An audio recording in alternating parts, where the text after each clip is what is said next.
একটা গাড়ি যদি পুরাতন হয়ে যায় সেটা স্ক্র্যাপের দোকানে বিক্রি করা যায়, স্ক্র্যাপ হিসেবে বিক্রি হয়।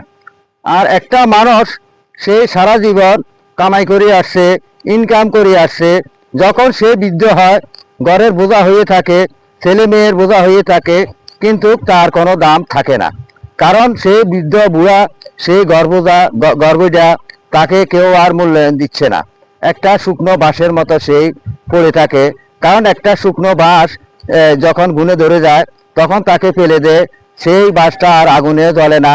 কারণ এই বাঁশটার দাম থাকে যখন কাঁচা বাঁশ বাজার থেকে কেটে এনে যেন ঘরে কুটি লাগায়, তখন এই যতক্ষণ এই বাঁশে কুটি হিসাবে থাকে ততক্ষণ এই বাঁশের দাম থাকে। তখন এই বাঁশটা যখন গুনে ধরে যায় তখন এই বাঁশটাকে ফেলে দেয়, সেই বাঁশটার আর কোনো প্রয়োজন নাই।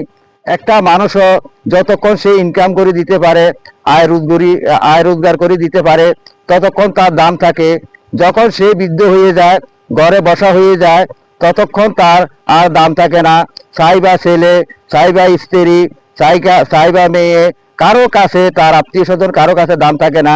কারণ তার কাছে টাকা নাই, তার কাছে পয়সা নাই, তার খেদমত করার জন্য কেউ আসে না। তাই তো বলি, অনেক মানুষেরা অনেক রকমের ভুল করে। তাদের হাতের টাকাগুলা, তাদের সম্পদগুলা তারা বেঁচে থাকাকালীনে তাদের সন্তান, ছেলে মেয়েদের নামে, স্ত্রীর নামে তারা লিখে দেয়।